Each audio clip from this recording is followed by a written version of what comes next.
Давайте помолимся. Господь, мы благодарим Тебя за сегодня. Мы покараем себя Тебе. Возьми нас. Употреби нас. Яви Твою истину в нас, для нас и через нас. Проговори нам сегодня, Отец. Я прошу Тебя об этом. Во имя Иисуса Христа. Аминь. Я проповедую сегодня на теме мудрость для достижения своей цели в жизни. Я так понимаю, что после вчерашнего дня многие из вас, вы уже поняли, что у вас есть что приложить миру. Допустим, если вы родились в семье, где не было отца или не было матери, вы выросли, и на сегодняшний день Бог спас вас. Вы можете использовать этот опыт ребенка, который растет без отца или без матери, чтобы служить массам другим подобным людям сегодня, через познание, которое вы приобрели, и вы будете расширяться через Библию. Если, допустим, вы делали аборты как женщины, Бог простил вам. Многие женщины мучаются от непрощения, и они не могут... Это синдромы остаются. Вы нашли покой, вы нашли прощение, вы нашли утешение во Христе. Вы сможете помочь массам женщин. Если вы развелись, или имели второй несостоявшийся брак, или что-то, этот опыт и ошибки может стать драгоценностью, которые будете использовать, чтобы восстанавливать других. Может быть, у вас были какие-то успехи в жизни, опыты в жизни, положительные. Они могут стать драгоценностью, через которые вы сможете служить другим людям. У каждого масса багажей, которым он может превратиться в драгоценные товары, чтобы служить нуждающимся. И это будет та платформа, через которую Господь прославит вас. Бог может использовать ошибку в Его славу. Бог может использовать ваши неудачи во Его славу. Бог может использовать ваши достижения миру в Его славу. Бог может использовать ваша история в Его славу. Бог может использовать ваши опыты в Его славу. Бог может использовать все, что вы приобрели, все, через чего вы прошли все эти годы, не случайно. И я делал пример Наташи Потапаева. Почему к ней ходят 2000 человек сегодня? Потому что она не постеснялась использовать ее опыт. Я пила 30 лет. Я алкоголик был бывший. Бог меня спас. И я хочу помочь вам также. И теперь с алкоголика она стала помазанницей. А вы гордитесь, что вы не были алкоголиками. И вы не можете состояться на половину или на 10 час, как она состоялась. Потому что она была открыта помочь другим. Теперь вы учитесь у нее. Весь мир ждет, чтобы учиться у вас. То, в кого Бог превратил вас, после того, как вы пришли к Нему. Использую вашу ошибку во Его славу. Я перед вами стоит мальчик, который никогда не видел своего отца. Перед вами стоит мальчика, кого звали на улицу во дворе города, где я рос, Бандуга, Байструга. Перед вами стоит мальчика, который никогда не знал свою мать до 12 лет. Перед вами стоит мальчик, который возили родственники, братья старшие, на машине в школу, когда я еще был маленький. А потом, когда я еще не закончил 2 класс, мы потеряли все. который вынужден собирать дрова, продавать, чтобы учиться. И я учу вас сейчас. И вы думаете, у вас нечего давать туда вы? Но, не оскорбляйте моего Бога. Все ваши неудачи, все ваши проблемы, все ваши ошибки, Бог готов использовать во Его славу. Друзья, поверьте мне, каждый из вас есть концентрат благословения для кого-то другого. Кто-то ждет вас, кто-то нуждается в вас, по-любому. Хотите это знать или не хотите? Хотите это слушать или не хотите? Бог еще держит вас в жизни. Потому что Он знает, что кто-то нуждается в вас. Кто-то нуждается в вашем слове. Кто-то нуждается в вашем служении. Вот почему Бог еще держит вас в жизни. Не продолжите доказать Ему, что вы несостоятельны. Оправдайте Его надежду. Если вы попали ко мне, я, по крайней мере, сделаю все, чтобы вы состоялись. У меня есть задача от Бога.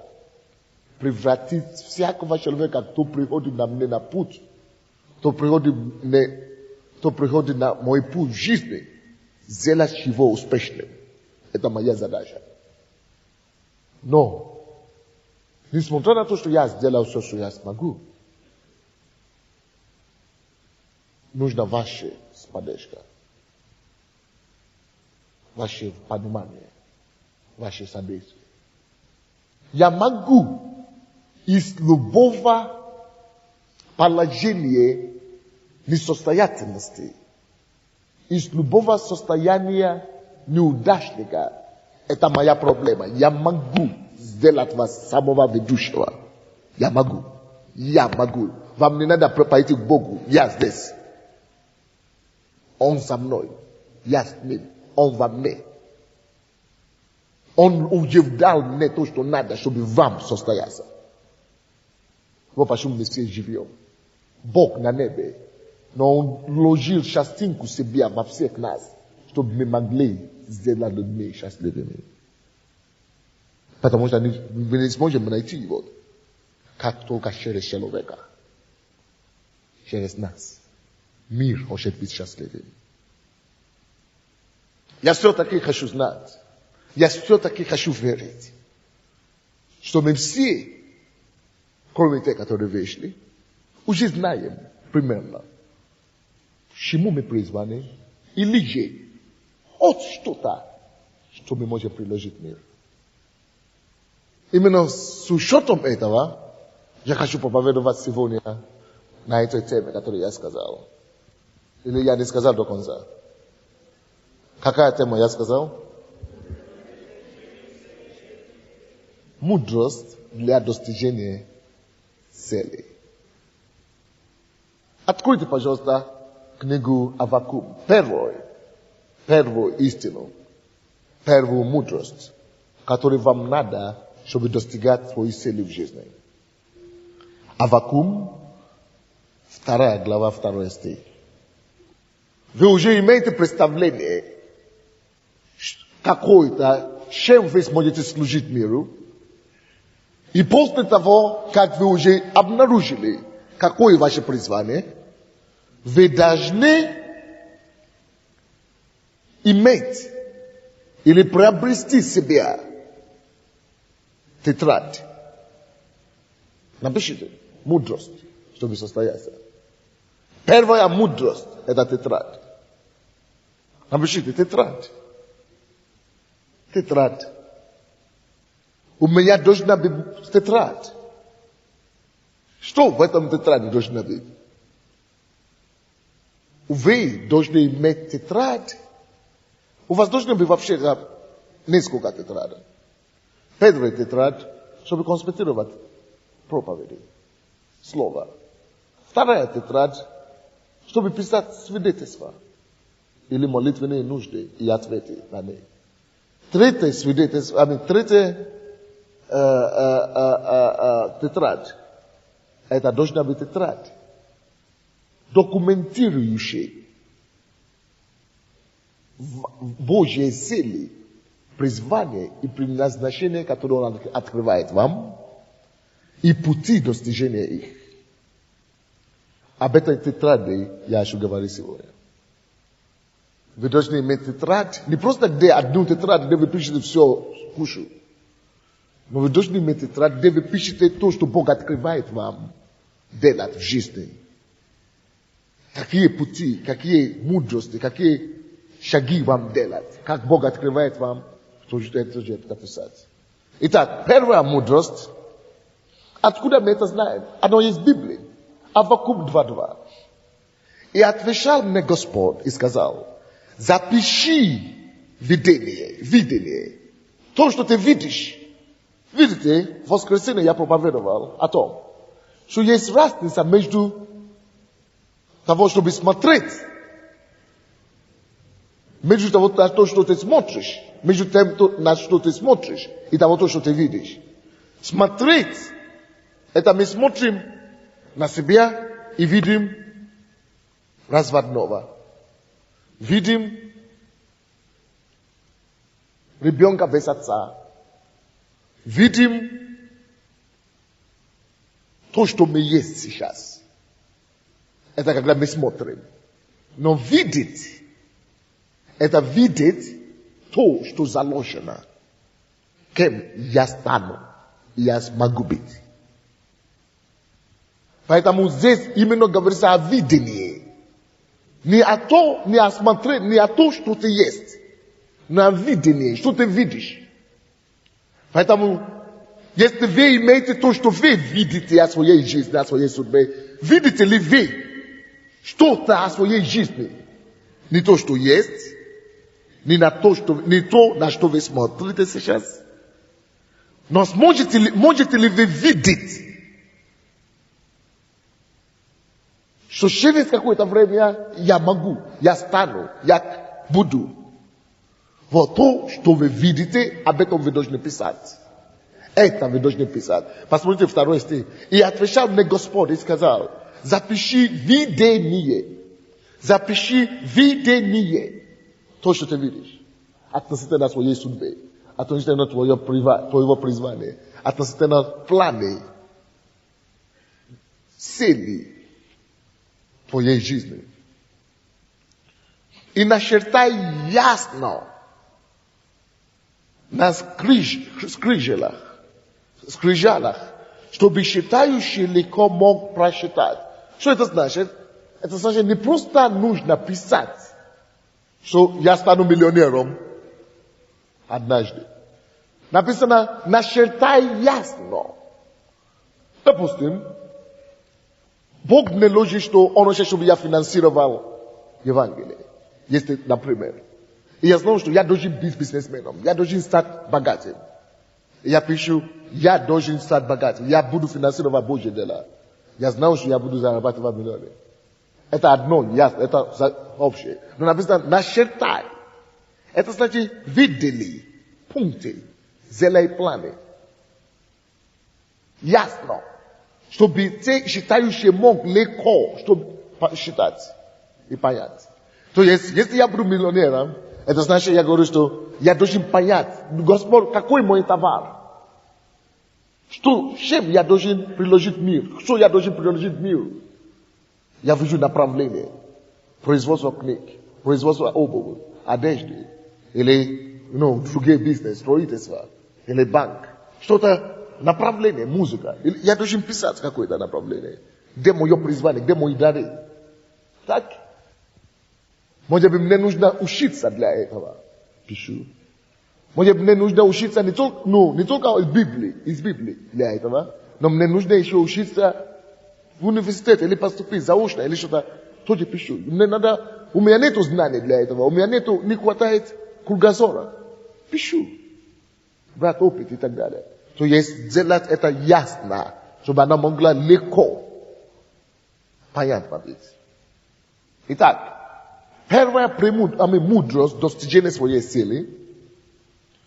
Будьте уверены, что все, что Бог вам открывает, Кем вы будете в жизни, что вы это все пишете?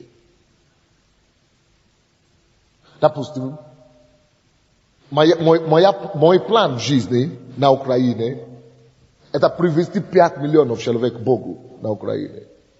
Это написано. Каким образом это мне делать? Я должен, хотя без малого даже. Хотя без того, что я должен, хотя бы иметь какое-то собрание лидеров, собрать церковь, учить церкви, превратить эту церковь в какой-то уровень, поднять их уровень, евангелизировать. То есть должны быть какие-то элементарные вещи, которые я должен знать, что я должен делать, то надо писать. Явно, все цели, которые Бог... У меня есть другая цель, другая программа для своей жизни. Я тоже это пишу. Я это знаю. У вас все, друзья, должны быть жизненные программы и цели. Есть ли у тебя жизненная программа и цели? Живешь ли ты ради чего-то или просто так? Если ты знаешь, что ты живешь ради чего-то, и ты хочешь что-то достичь в жизни, оно должно быть написано. Потому что пока ты не напишешь, ты не сможешь посвятить себя этому. То, когда мы пишем, это придает нам серьезность, посвящение, чтобы следить, исследовать за это. Дальше. Что это дает нам? То, когда мы пишем, имеем тетради, цели и программа своего призвания в жизни, это дает нам фокусироваться в жизни. Жизнь наша становится фокусированной. То есть она становится обузданной жизнью. Слишком много людей живут необузданной жизнью. Рассеянная жизнь. То есть они только живут. Я ищу работу. Поработал там, бросил. Поработал там, бросил. Что ты хочешь? Ну, ищу работу. Все. Ради чего ты живешь? Накорми семью. Надо воспитывать ребенка. И все. Нету цели, нету развеянная такая судьба. То есть просто живу и дышу. Вижу, что я живу, и что поделаешь? Надо дышать дальше, и дышу. Все. Существую. Ради чего? Какие цели, какие программы? Что ты хочешь достичь? Ну, а как? Рожать детей, воспитывать, ну что еще? Не умирать. Пока ты не напишешь, даже если ты думаешь, что у тебя есть цели в жизни, пока ты ее не напишешь, у тебя нет цели в жизни. Напишите. Пока оно у тебя не написано где-то, не зафиксировано, ты все равно рассеянный человек. Но когда вы пишете свои цели, свои программы, ради чего вы живете, это дает вам быть обузданным, фокусированным. Это ведет вас в одно направление в жизни. Вы следуете одной цели. И это делает вас посвященным человеком. Есть некоторые люди, которые очень тяжело быть посвященным. Им хочется все делать. Этого делать. Но не хватает посвящения. Они потом бросают. Вроде бы загорелись, а потом бросают. Почему? Нету конкретной, написанной цели, чего они хотят достичь в жизни. Но когда это есть, ты можешь посвятить себя этому. Люди говорят, Сандей, меня обвиняют во всех грязных грехах на Украине. Почему мне легче поехать в Америку, я вам скажу, через 6 лет будет такая же церковь. Может быть больше. Или в Африку. Через 6 лет будет такая же церковь. Может быть больше. Но только там оттуда уже будет больше денег. И больше влияния. Больше власти. Но это не моя цель. Я знал, к чему Бог меня призвал. Я знал, где Он меня поставил. Я должен быть посвященный. Это у меня конкретно. Я посвящен. Почему я не бросаю, почему я не сдаюсь и убегаю от проблем? Потому что я посвящен, я должен быть посвящен этой цели. Когда у вас цели указаны, определенные, четкие, тогда вы сможете быть посвященны. Они нужны вам. Тетрадь вам нужна. Это мудрость для достижения своей цели. И каждый раз вам нужно возвращаться к этой тетради. И проверивать, считать, думать, задумываться о нем больше. Размышлять об этой программе больше. И постоянно, если вы будете молитвенно думать об этом, и молиться на языках особенно, в духе, об этой цели, Бог будет вам расширять и давать идеи, новые идеи и новые шаги, которые нужно делать. Каждый раз Дух Святой будет вам новое говорить. И будет вести вас в новые пути. И правильные пути. Вы понимаете меня? Когда вы молитесь, то есть, очень желательно, чтобы вы молились о своем призвании хотя бы раз, хотя бы час в день на языках. Вы еще не знаете, почему это нужно? Потому что вы не знаете, откуда найти деньги, чтобы состояться. Вы не знаете, как зарегистрировать, или где бить, как чего начинать. Вам нужно, чтобы Бог начинал работать за вас. Вам нужно, чтобы Бог начинал трогать людей, чтобы ангелы начинают открывать двери и так далее. Поэтому, кроме того, что вы молитесь умом, вы должны еще молиться в духе. Просто размышлять об этом и молиться в духе. И когда вы молитесь в духе, старайтесь рисовать себя, ваши планы, представьтесь в образе, воображайте свое призвание, создавайте картины. И когда вы будете это делать в духе, Бог будет вам показывать вершины, грани и так далее. А почему мы можем воображать? Потому что Ефесянам 3 глава 20 стих говорит об этом. Вы нашли? Ефесянам 3. А тому, кто действующий в нас силою. Видите, это Он действует в нас. Это сам Бог будет действовать в вас силою. Может сделать несравненно больше всего, чего мы просим. То есть поэтому молитва, я говорю, вы должны молиться. Группа порядка, я вижу, что вы стоите. Но вам же нет, может быть, вы присядете, чтобы вы могли конспектировать. Вам это тоже нужно. Пожалуйста, сидите где-то, возьмите свои конспекты и пишите. Когда вы просите, то, что мы должны сделать, мы должны просить, и Бог сделает больше, чем того, что мы просим. Может сделать несравненно больше всего, чего мы просим, или о чем помышляем. Поэтому нужно помышлять.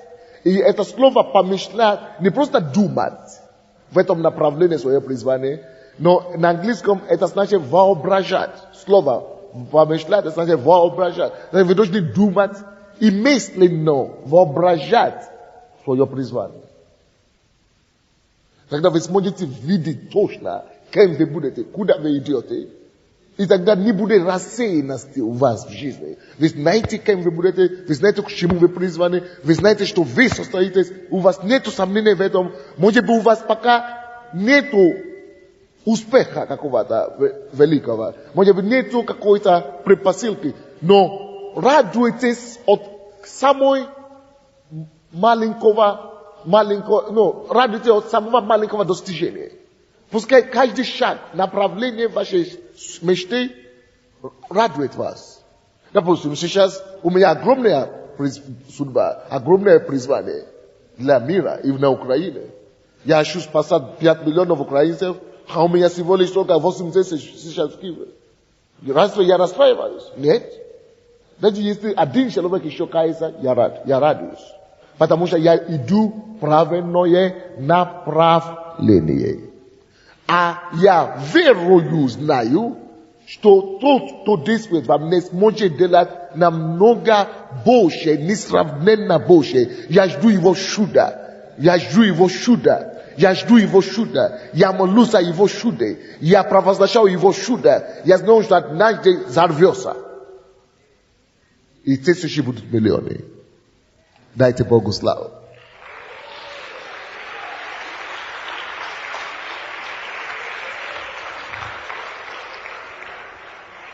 То же самое будет с вами, друзья.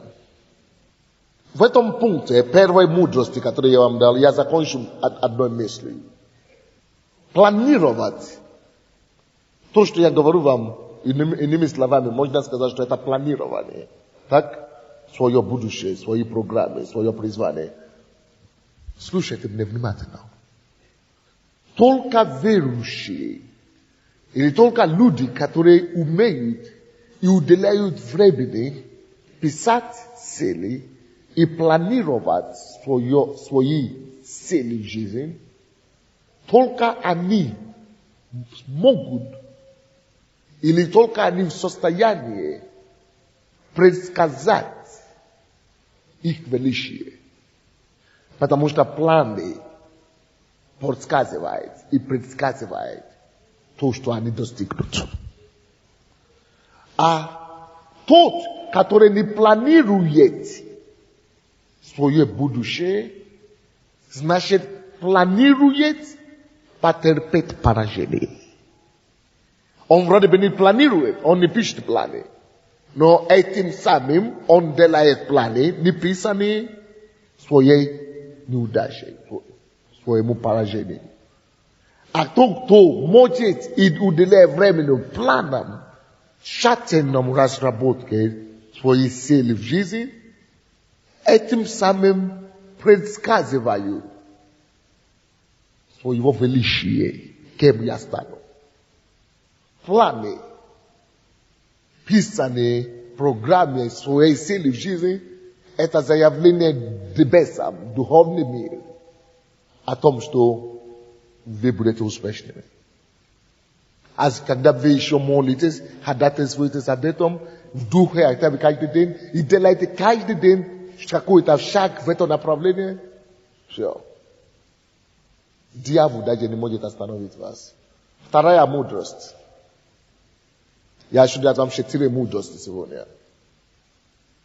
4 мудрости, как вам достигать своей цели в жизни. Вторая мудрость. Филиппийцам, откройте, пожалуйста. 3 глава, 13-14 стихи.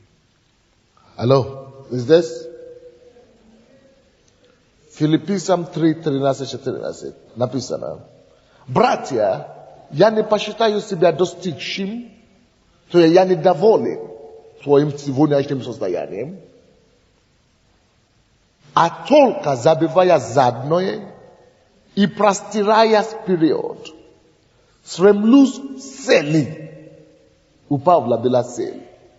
Стремлюсь цели почести вещего звания Божия во Христе Иисусе.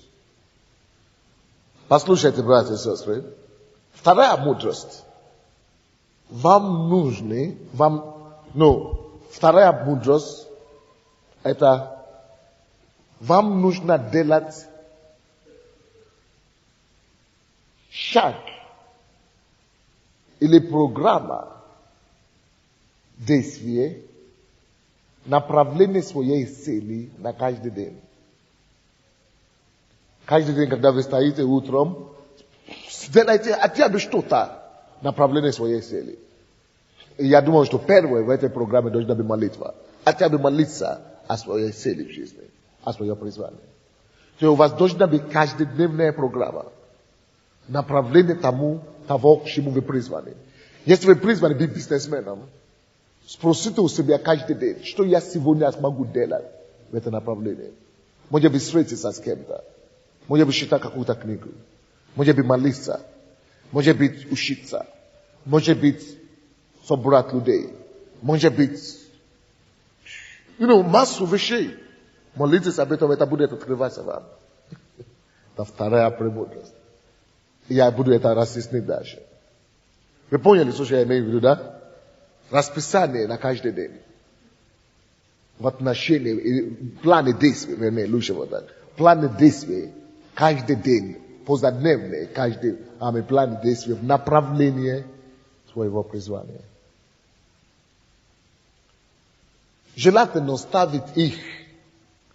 Когда вы делаете планы вообще, любые планы, заметьте мне, пожалуйста, когда вы делаете вообще любые планы, и вы пишете, можно, конечно, записать их и набросать их, как они приходят к вам в голову, так?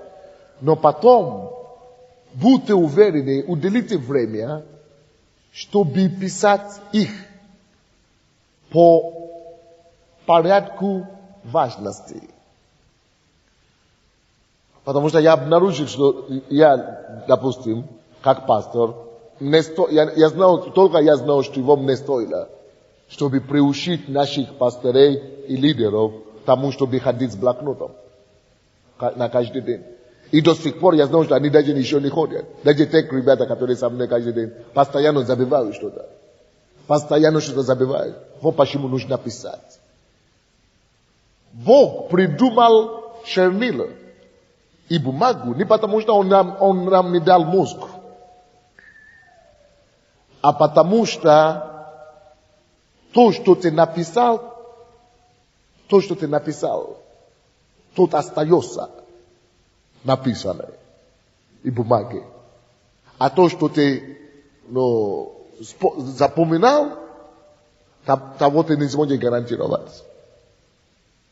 Никто не может. А то, что написано в бумаге, то всегда там.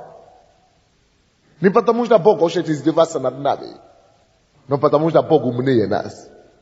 Вот почему Он придумал блокноты. Дай мне, покажи мне мой блокнот там. Висунка. Бегом. Вот мой блокнот. Я не могу делать, я не могу, даже Банису, Шерак, босса, я не могу поехать без него. Не могу никуда.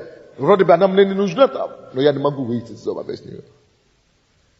Первая вещь, когда я прихожу с офиса, когда я прихожу из дома в офис, каждый день, первое дело, прежде чем я начинал, обычно люди меня ждут уже каждый день.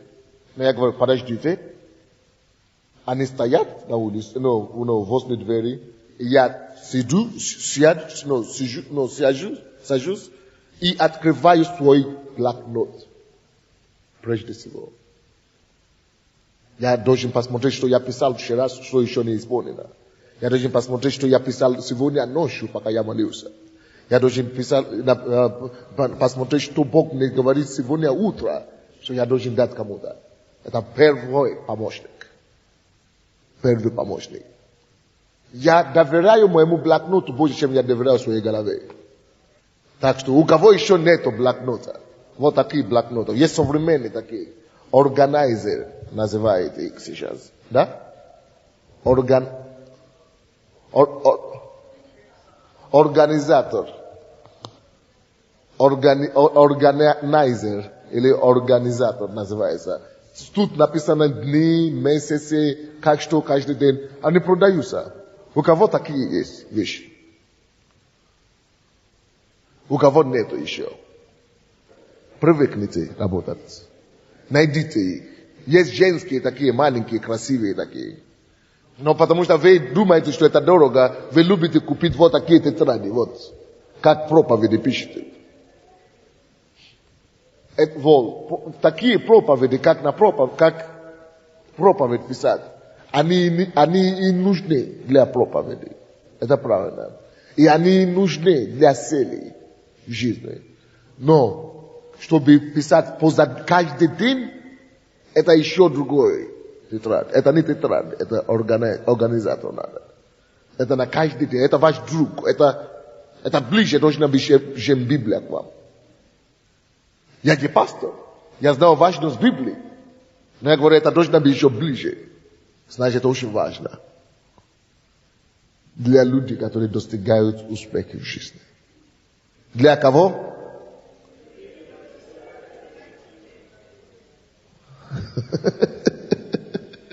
Серьезные вещи.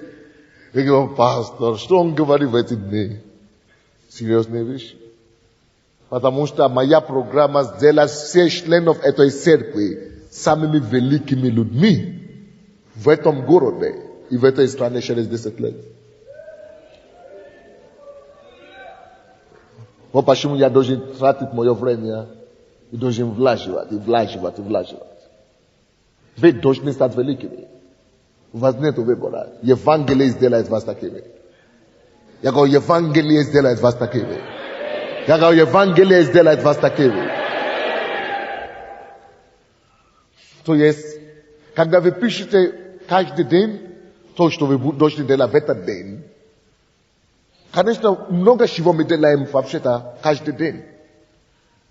Но когда вы начнете писать, послушайте внимательно, когда вы обнаружите, что есть много чего, что вы делаете каждый день, чаще всего вы не делаете ничего, которое имеет непосредственное отношение к вашей судьбе и к вашему призванию.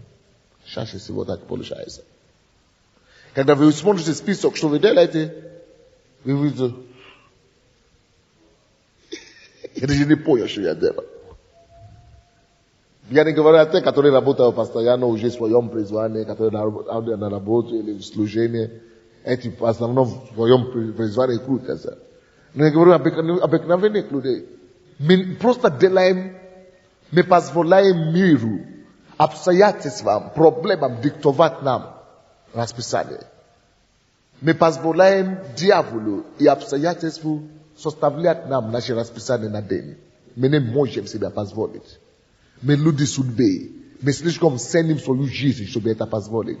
Вы не должны оставить свое расписание дьяволу составить. Вы не должны оставить свое позадневное расписание формировать обстоятельствам.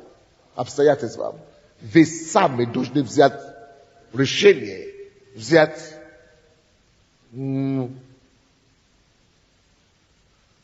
быка за рогами в отношении своей судьбы. Вы не позвольте проблемам, обстоятельствам строить ваше расписание. Вы сами определяете, что вы делаете каждый день. Хорошо? И пишите, обязательно, конечно, много чего мы делаем, но пускай будут тоже там некоторые вещи, что ты делаешь в отношении к твоему призванию, направление твоего призвания. Пускай будут каждый день у тебя какой-то шаг, какая-то это самое, сеяние, да. Посеять. И желательно писать. Почему я говорю, что желательно писать их, то, что учится делать, в порядок их важности. Потому что очень часто мы обнаруживаем, что мы не успеваем делать всего, что нам учится в день. Кто это обнаружил? Что в день не всегда получается все всего, что хочешь делать. Из-за этого важно всегда писать в их порядке важности. Хорошо? Чтобы ты мог делать сначала важные вещи, прежде чем оставить недоделанные на другой день или поручить другим людям. Первое, то, что я говорил, что делайте свои цели в жизни известные. Кроме этого, вы должны тоже делать список своих приоритетов в жизни. Вы должны делать себе список своих приоритетов в жизни. Кроме твоего призвания, и кроме того, что каждый день ты делаешь планы твои, но должны быть вообще твои приоритеты. Ты должен знать свои приоритеты в жизни. Допустим, мой приоритет в жизни – это мое личное, индивидуальное назидание через общение с Богом. Это Бог. Бог на первом месте в моей жизни. И все, что я делаю, я должен проводить с Богом минимум 2, 3 или 4 часа. Я должен... Бог есть первой программой моей жизни. Он должен быть первым. Я лично должен молиться 2 часа, прежде чем уйти вообще из дома. Я должен побыть с Богом. Он есть первый для меня. Он есть всего. Если его нет, если у меня не будет общения с Богом достаточно любой день, в тот день я как будто я не живу. Я не могу жить без него. Поэтому это моя первая приоритет. Он должен быть первый приоритет для всех вас. Поэтому, если ты знаешь, что, если, допустим, я знаю, что Бог первый мой приоритет, все остальные встречи, задания, проповеди, программы, проблемы идут после этого всего. Только после общения с Богом. То есть мой приоритет моего времени, моей энергии он получает. Допустим, второй мой приоритет – это моя семья. Сначала моя жена, а потом мои дети. Но лучше говоришь моя семья, Одна целая, тяжело разделить. Моя семья – второй приоритет. То есть все начинается. Если у меня есть проблемы, или какие-то срочные дела, или какие-то давления, какие-то поездки, какие-то проповеди, я могу делать проповеди, или вещи, все остальное я могу делать только после того, как я дал или дам необходимое внимание и сосредоточение, и посвящение Богу и моей семье. Только после того я могу делать остальное. Третий мой список приоритетов – это мои цели в жизни, мое призвание. Допустим, когда я знаю, что у меня много приглашений, чтобы проповедовать, и я буду из дома выходить каждый день, я аннулирую эти проповеди или эти занятия, я говорю, я не могу.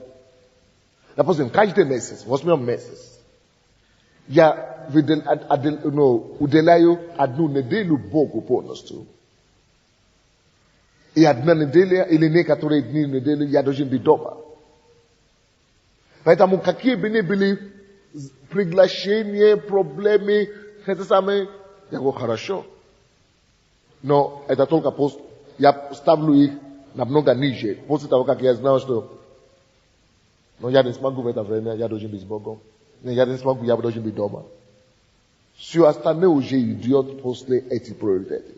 Поэтому вы должны знать ваши приоритеты в жизни. И после того, как вы, допустим, каждый день, у меня много проблем, много работ, как пастор, в вашей церкви. Но все это, каждый день, все люди всегда говорят, пастор, как вы успеваете повсюду, вы успеваете повсюду. Я успеваю повсюду, и люди думают, особенно люди, которые работают вокруг меня, у них создается впечатление, что у меня никогда времени для семьи. Но это неправда. Это неправда. Это зависит от планирования. Предпосылки у босса. Или те, которые у нас дома. Каждый день у меня должно быть определенное время с ребенком, женой, дома. Каждый день определенное время с Богом. И я все равно использую на другие программы. Потому что все остальные программы, они вокруг и возле и около моих приоритетов. Сначала приоритеты установлены, они не колеблемые, или как? Несдвинемые, как такие. Да, я знаю, непоколебимые, но не то слово искать. Не важно, да, не важно. Непоколебимые. А остальное уже возле них и вокруг них. Тогда я могу, поэтому моя жена никогда не может жаловаться, что я не хороший муж, или я не уделяю времени. Это неправда будет. Или мои дети, мой ребенок и так далее. И еще будут больше дети, еще будет больше приоритетов. То есть все должно быть построено вокруг ваших приоритетов. И поэтому, допустим, почему я до сих пор меня зовут в Америке, в это самое, по всему миру меня приглашают сейчас. Но что касается служения, у меня тут есть свои приоритеты. Да. Служение и призвание моей жизни, мой приоритет, это вы, это наша церковь здесь. Меня зовут уже туда-сюда. Это тоже мое призвание, чтобы ездить и тоже помогать другим людям. Но это не мой приоритет. Мой приоритет – это моя церковь здесь. В церкви здесь у меня тоже есть свои приоритеты.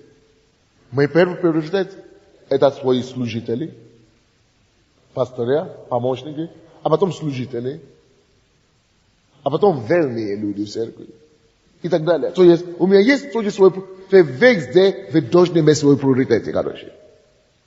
После того, как вы определяете для себя свои приоритеты, почему нужно иметь приоритеты? Чтобы вам не путаться в жизни. Из-за того, что нет приоритетов у людей. Есть, допустим, ты можешь стать успешным пастором, и были такие в истории. Помазанник большой, а его сын или его ребенок наркоман или неверующий. Или его дети неверующие. Есть такие. Вы слышали о таких? Потому что не было правильных приоритетов. Или же помазанник большой, а его жена плачет дома. Жена плачет дома. Мы знаем такого. А он помазанник. И действительно помазанник. И помогает другим. А жена не улыбается. Потому что нет приоритетов. Или не определены приоритеты. Вот почему вам нужны приоритеты. Или, допустим, приоритеты призвания. Пастор ездит по всему миру, он уважаемым, его приглашают, потому что он помазанник. Да. А его сама церковь разделяется и распускается. Церковь у него дома уменьшается. А по всему миру он летит. Нет приоритет. Поэтому приоритеты, скажите, приоритеты важны. Приоритеты важны. Чтобы быть полностью успешным. Потому что можно быть успешным в любое направление жизни. Но это не Божий совершенный план для нас. Мы хотим быть успешным вообще, абсолютно, во всем. Мы хотим быть успешным. Это значит иметь корни, иметь успех и баланс во всех направлениях жизни. Аминь. Вот мудрость, которую Бог дает нам. Алло. В твоем списке и твоих планах ваши приоритеты, главные приоритеты жизни, может быть, 4 приоритеты в жизни, допустим, должны стать обещанием для вас. Как зависимость для вас. Привычкой, да. Ваши приоритеты, самые главные приоритеты жизни, 2 или 3, какие у вас, вы должны выработать их в вашу систему так сильно, чтобы они стали привычкой. Допустим, если Бог есть ваш приоритет в жизни, вы должны привыкнуть. Есть вредные привычки, есть хорошие привычки. Вы должны развивать хорошие, положительные привычки так, чтобы Бог всегда занимал первое место. Чтобы это стало привычкой для вас, что вы молитесь все время, чтобы это уже стало нормой. Чтобы это стало привычкой для вас, что вы постоянно читаете Слово. Чтобы это стало привычкой для вас, что вы всегда познаваете больше о Боге через литературу и кассеты. Это должно стать привычкой для вас, что вы ходите на служение. И это должно стать привычкой для вас, что у вас есть служение в церкви. Потому что если это будет ваш главный приоритет, который так и должно быть. Допустим, если ваш второй приоритет – это ваша семья, тогда у вас должна быть привычка в отношении вашей семьи. Допустим, у меня привычка не приезжать домой никогда позже 11. Только если мы с семьей, если мы вместе, не дома, нету дома, нас вместе. Или с разрешением семьи. Или если только нужно. Привычка, допустим, чтобы проводить несколько часов каждый день с семьей. Привычка, чтобы молиться о семье. Привычка, допустим, чтобы делать покупку для семьи. Привычка, чтобы шутить, играться с семьей. Привычка, чтобы возить семью на досуг, отдых. И такие, должны быть такие вещи, которые просто будут уже нормой для вас, для ваших приоритетов. Вы слушаете меня или нет? Некоторые люди атакуют свою папу. Уже. Дальше. И таким образом во все другие ваши приоритеты. Если у вас другие приоритеты, допустим, в области призвания, должны быть вещи, которые уже должны быть в вашей системе, что вы постоянно делаете. Допустим, если у вас призвание, у вас должно войти в привычку, то, что вы постоянно практикуете и делаете что-то в этом направлении призвания. Постоянно учитесь и развивайтесь в этом направлении. Постоянно познавайте что-то новое. И постоянно предлагайте и служите другим это призвание. И так далее, и так далее. Это должно, эти вещи должны стать системой вашей жизни и самой существования. Тогда у вас жизнь полноценная. Тогда у вас жизнь цветущая. Тогда у вас жизнь свежая. Тогда у вас жизнь будет богатая. Тогда у вас жизнь будет мира и покоя, гармонии. Тогда у вас жизнь будет состоятельной. То, что я говорю сейчас, вообще-то, как вы думаете, они нужны вам или нет? Потому что я знал, что уже поздно. Я хотел бы уже закончить. Но я хотел закончить эту мысль, потому что завтра уже будет другой, совсем.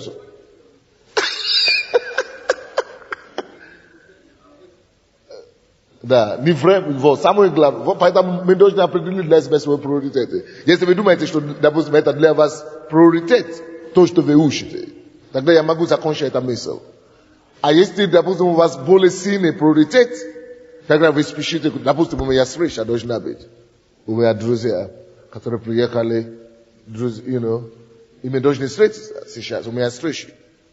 Но я вижу, что то, что я сейчас делаю, более приоритет. Вот где приоритет играют роль. И поэтому оно должно брать у меня больше времени, чем то, что я хочу делать попозже. Потому что сегодня праздник, а ты еще с кем-то собираться праздновать. Но где мой приоритет? Поэтому я никогда не хожу в гости, я не люблю ходить в гости. И если я хожу в гости, я стараюсь побыстрее уходить оттуда. Потому что у меня есть другие приоритеты. Хотя в гости тоже нужно ходить. Но это уже входит, допустим, в 6-й пункт, или в 7-й пункт, или в 9-й пункт.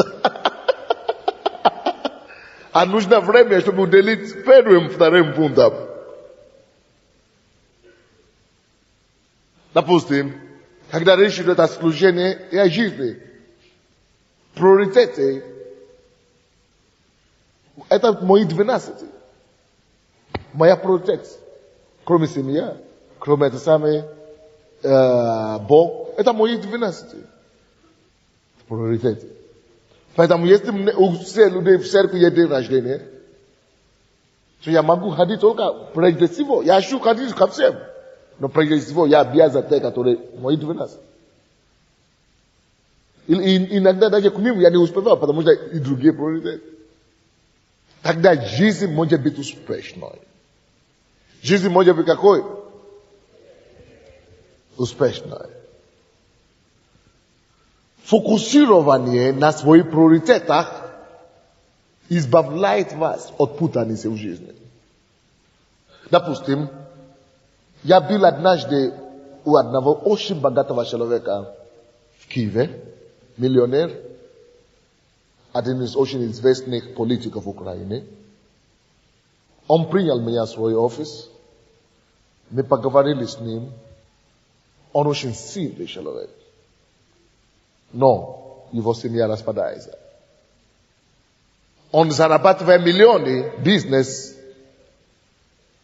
бизнесе зарабатывает миллионы, и поэтому никогда ему уделить времени ни жене, ни детям. И он, конечно, обвиняет жену, жена обвиняет ее, дети обвиняют, он не знает, что делать. Дошло до такого, что он чуть не распал, он сильный, не может плакать. Но чуть не разводил руками. Приоритеты. Отсутствие их делает посмешущим ваши успехи. Напишите. Отсутствие приоритетов делает посмешущим ваш успех. Допустим, когда я разговаривал с этим человеком, у него миллионы здесь, тысячи работников. А сам плачет у меня передо мной как ребенок. И он говорит, я сами, я не повезло, я сами, несчастливый человек. А люди смотрят на него, хотят быть как он. А он сам говорит, он не заставляется. Почему? Потому что нельзя быть успешным только в одном направлении жизни.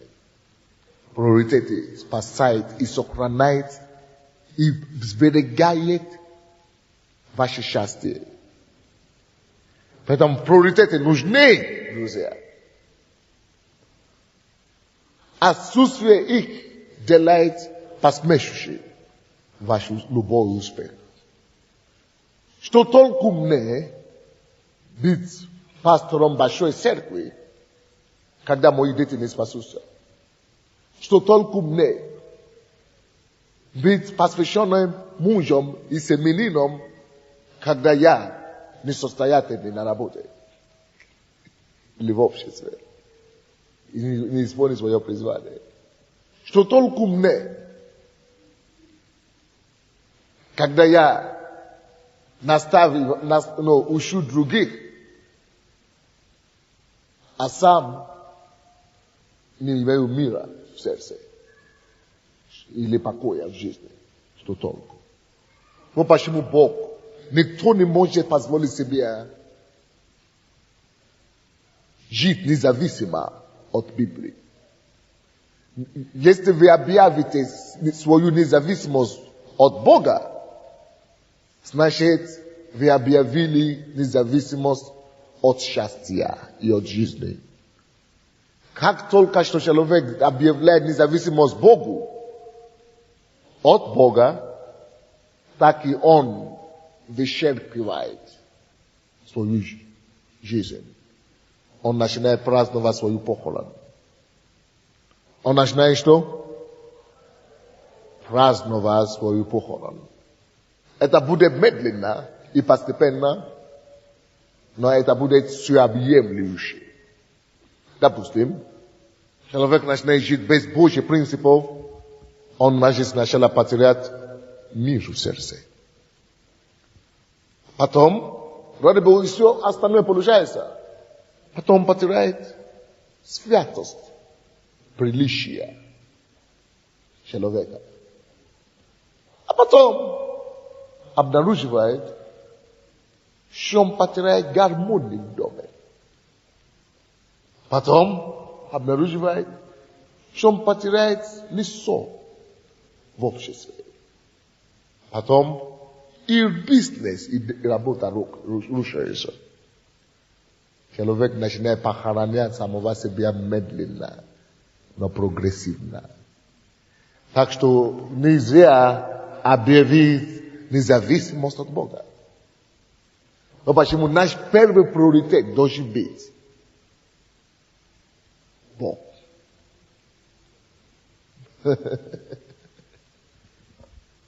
Так, ну что ж, заключение. Я только два Mudrosti vam dal, da? Može bi ja vam dam еще третий. И закончим на это. Я хотел дать вам 4, но я хочу закончить во время. Давайте я вам еще одну дам, и все, закончим на это. Остальные вы будете слушать за следующем году. А? Не, завтра будет другая тема. Послезавтра будет другая тема.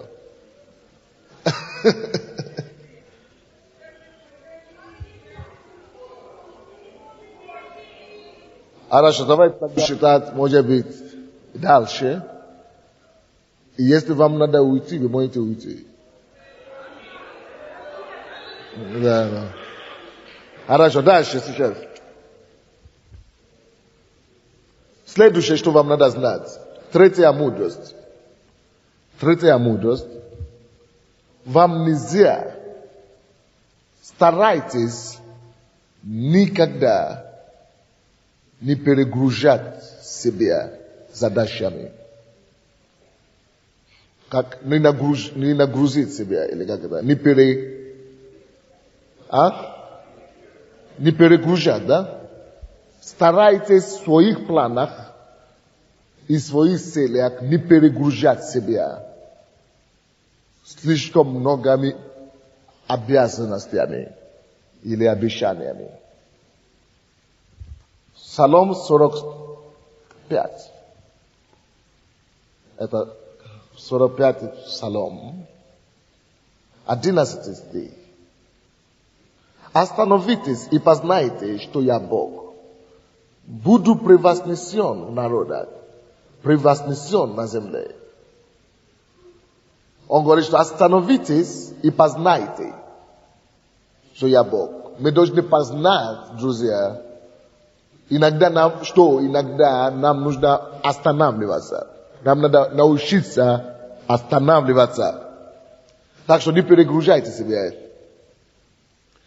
Желательно не иметь слишком много целей, задач в жизни, которые вы должны решать. И желательно не иметь слишком много приоритетов. Потому что у вас не хватит ни времени, ни силы, ни энергии. Напишите, когда вы пишете свои планы и цели в жизни, пишите только те цели, которым вы сможете позволить себе время, вы сможете, которым вы сможете уделить время, и которые у вас хватит силу уделить самого себя, то есть отдаться, которым вам удастся отдаться полностью самого, то есть, чтобы вы могли отдаться им. Не пишите больше тому, к чему вы сможете отдаться. Потому что Бог говорит, что то, что находит рука твоя делать, сделай со всей силой твоей, сделай хорошо.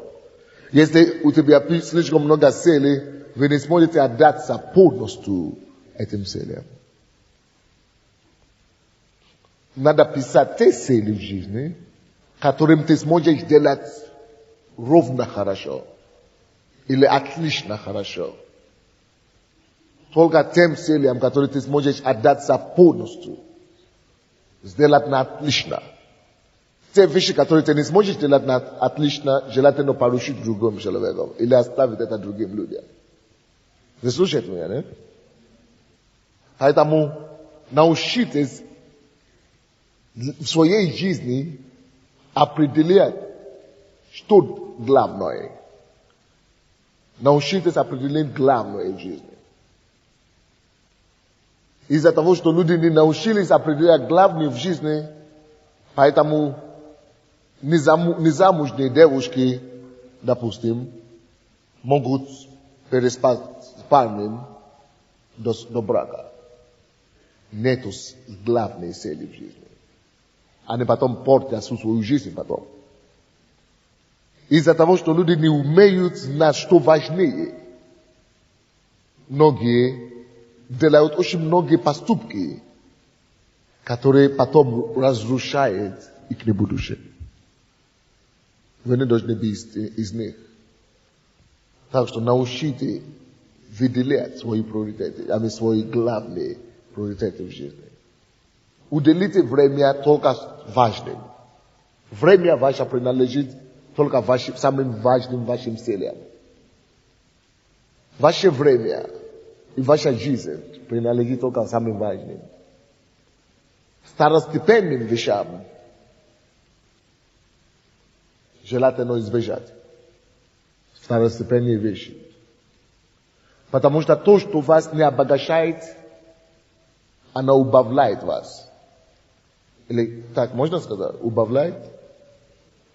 То, что не прибавляет к вам, убавляет от вас. Так что то, что вы не сможете делать отлично, то, что не приносит вам пользу. Допустим, вы общаетесь с людьми, определите для себя. Общение с этим человеком, что нам не дает? Болтать, просто соседями сидеть и просто говорить, что нам не дает? Если она тебе ничего не дает, то знаешь, что она крадет что-то у тебя. Факт.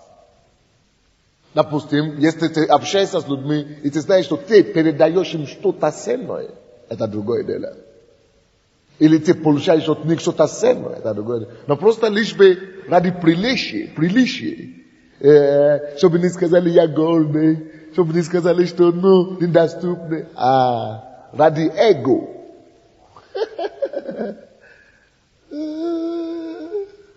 Тогда ты еще будешь много терять. То есть, научите уделить и концентрироваться на главное в жизни. Это третья мудрость. Четвертая мудрость. Я тебе сказал, что мы будем идти быстро сейчас. Быстро мы будем. Чтобы закончить вовремя. Я хочу прийти закончить все равно. Те, которые ушли, так не упоили. Четвертая мудрость. Екклесиаст 3:1. Вы помните, что там? Для всего свое время. Екклесиаст 3:1. Это четвертая мудрость, которая вам нужна. Всему свое время и время всякой вещи под небом. Алло? Научитесь распределять свои цели и задачи на время. Потому что всему свое время. Есть некоторые вещи, которые нужно было вам делать вчера. Если вы будете давать им время сегодня, вы губите то, что вы должны были делать сегодня. Потому что всему свое время. Если время какой-то вещи прошло, вчерашнее, не тратите ваше время больше на него. То есть научитесь пониманию времени. Понимание времени. Потому что все события Бог распределил во времени. И есть некоторые события, которые Он определил, чтобы произошло в какое-то время. Если ты не успел в это время, желательно делать сегодняшнюю вещь, а то это может сбить себя вообще из Божьего времени, надолго. Что я имею в виду?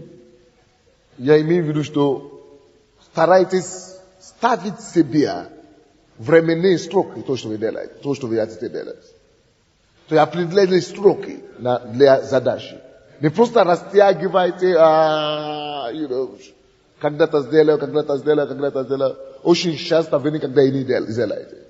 Вот почему я всегда гону людей, чтобы сделать вещи вовремя. Время это не просто деньги, время это судьба. Время это судьба. Это не просто деньги, но это судьба. Допустим, каждый день, который проходит в нашу жизнь, прибавляет к нашим годам. Правильно? Это время. Если каждый день и каждый час накопится много, сколько мы болтали, мы можем найти отрезок 10 лет или 20 лет, который мы просто зажигали. Это значит, что вы зажгли или убавили, уничтожили из своей жизни 10 лет или некоторые 50. Вы отрезали из своей жизни сколько-то времени. Поэтому вы должны научиться ценить время, поэтому определить события, опланировать время для всего того, что вы хотите делать в жизни и каждый день. Но при этом, хочу сказать вам, что вы должны, когда вы ставите какую-то задачу перед собой, не всегда мудро ставить именно минимальные сроки. Нет. Ставьте себе reasonable time. Разумные сроки. Ставьте себе разумные сроки. Всегда ставьте лишние сроки. То есть, как это, запасные сроки, да. Достаточное время и еще запас. Вы понимаете меня, да? Но если вы не успели в основное время, и вы еще не успели в запас, делайте, идите дальше. Мы теряем слишком много времени, но вещей в жизни, слишком много возможностей в жизни, потому что мы не ценим время. Или то, что я даю вам, слишком густое, это самое решение. Если что-то не будет понятно или слишком сложно вам понять, вы сможете потом брать кассеты и переслушивать, хорошо? Но просто когда вы слушаете в зале, это есть помазание, которое помогает вам еще. Помогает. Дальше. Вы даете достаточно времени, я уже говорил. Это потому что хорошие силы, достойные силы требуют достойное время. То есть, если это цель оружия, если это цель достойная, если эти цели и задачи глобальные, или крупные, или великие цели, столько же нужно времени и энергии. Для цели цели нужно достаточно хорошее время и хорошее энергии, хорошие силы. То есть, нужно достаточно времени для высокой, хорошей силы. Нужно посвящение и нужно времени. Допустим, если я хочу сделать халтуру, Библию, просто собрать как-то, я могу и повторить 5 минут. Но если я хочу делать качественную Библию, это моя цель. Какая моя цель? Тогда я буду делать это не 5 минут, а час. Поэтому поймите это, что важно всегда иметь нужное время для вашей цели. Но если время прошло, знаете, что всему свое время, значит, новое время, которое пришло, оно пришло уже с новой задачей. Всякое новое время, которое приходит в вашу жизнь, приносит новые задачи.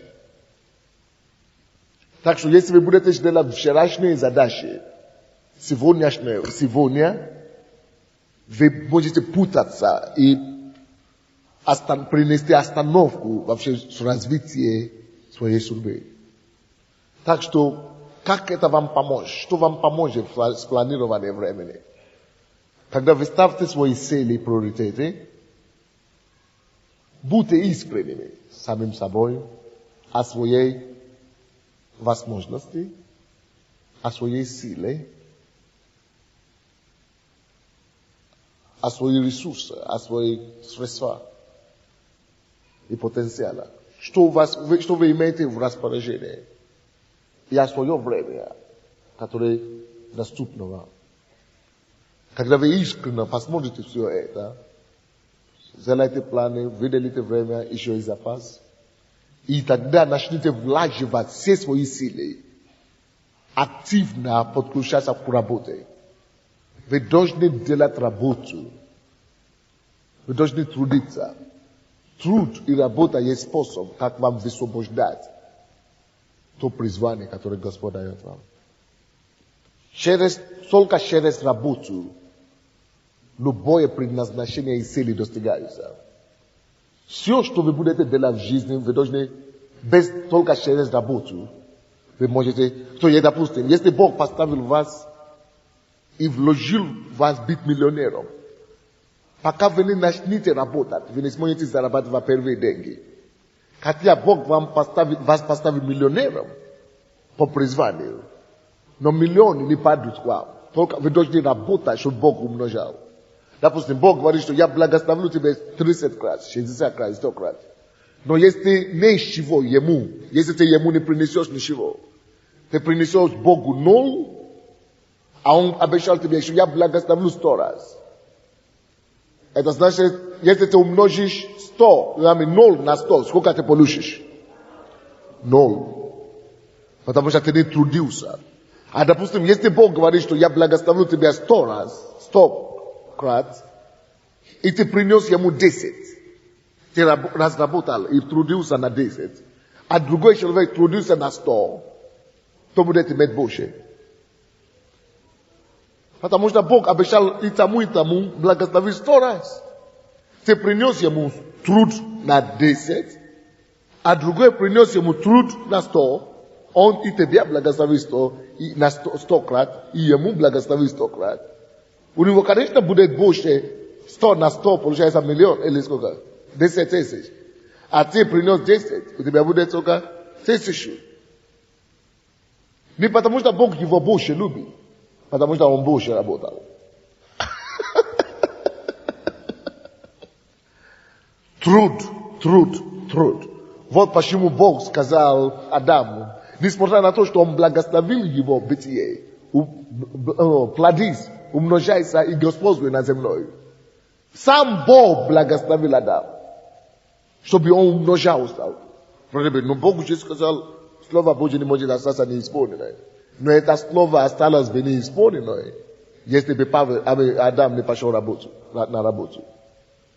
Поэтому Бог вынужден, несмотря на то, что он уже благословил его, Бог вынужден его взять, поместить его в Эдемский сад и говорит, что работай, дорогой. Поэтому если вы не работаете, вы сами вычеркиваете свою жизнь и свою судьбу. Поэтому лучше работать бесплатно, за бесценок и за без денег, чем не работать. Потому что не работая, вы вообще гниетесь. Вы решили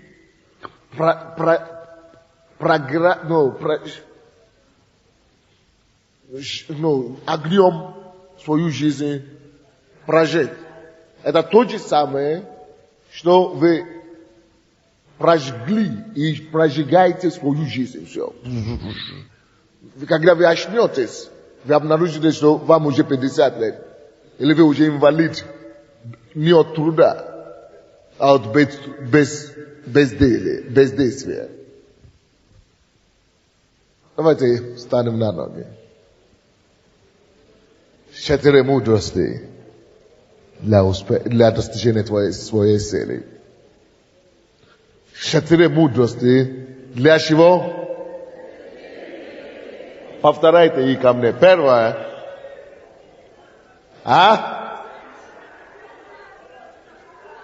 Писать цели и свои призвания.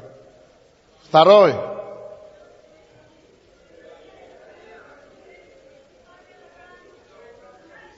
Программа действия на каждый день. Третий. Приоритеты. Четвертый. Время. Цените время. Знайте время. Поднимите ваши руки к Богу и говорите, Господь, я достигну своей цели в жизни. Я верю Тебе, Господь. И я благодарю. Давайте будем молиться. Поблагодарите Господа за это слово. Поблагодарите Господа за то, что Бог вам сказал. Давайте будем молиться. Будем просто славить Господа. Что Он нам открыл эти вещи. Что Он нам открыл эти вещи. Что Он нам открывает эти вещи. Что Он нам открывает эти вещи. Что мы состоимся во имя Иисуса. Именем Иисуса, что мы состоимся. Поблагодарите Господа. Мы благодарим Тебя, Господь. Мабабабалия махасикетерия махандая. О, мобобосикетерия махалара мохосия. О, Господь, мы так славим Тебя, мы так любим Тебя, Господь. Ты наш чудный Бог. Спасибо за Твои мудрости. Спасибо, Господь, за Твои силы. Спасибо, Господь, за Твою истину. Мы превозносим Тебя. Тебе слава и хвала. Друзья, поднимите ваши руки, я хочу помолиться за вас. Посмотрите на меня. Вы слышали вчера, сегодня чуть-чуть мою историю. У меня нету шансов поместить меркам быть тем, кем я есть сейчас. Но однажды я покаялся. Я столкнулся с Богом из Библии. Никто меня не учил. Я уехал с Америки, с Африки, когда мне было только 6 месяцев верующий. Но Бог и Библия, истина Его Слова. Если с меня, без никакого потенциала, никакого самого, Бог может сделать кем-то. Вас еще 10 раз больше Бог сделает. Поднимите руки, давайте будем молиться. Завтра мы продолжим полседьмого, но сегодня вы должны быть делателями слова. То, что Бог мне открывает. Иногда я сам поражаюсь. Иногда я стою перед Богом и просто плачу. За что ты открываешь такие вещи? Я не могу понять. Но если Бог открывает, Он открывает для кого-то. И это для вас. У меня есть призвание сделать успешными все, кого Бог приводит на мой путь. Если кто-то не будет успешным, это будет потому, что он сам виноват. Не потому, что я ему не дал то, что надо для этого. Поднимите руки. Отец Небесный, то, что ты дал мне, я поделил этим хлебом твоим народом. Дай им силу и мудрость переварить и перерабатывать все то, что мы дали им сегодня, в эти дни, и дай им силу и благодати практиковать и упражняться во всех этих истинах. И пока они это будут делать, я прошу, чтобы твоя сила и благодати и содействие пришло. Подними их. Возвесь их. И сделай их головою в этом обществе. Сделай их выдающимися больше их мечты. Я прошу Тебя, Господь, дай им каждому состояться, реализоваться и прославить Тебя. Ты это сделаешь. Потому что Ты сказал, чтобы я проповедовал, а Ты будешь подтвердить знамениями и чудесами. Тебе слава и хвала во имя Иисуса Христа.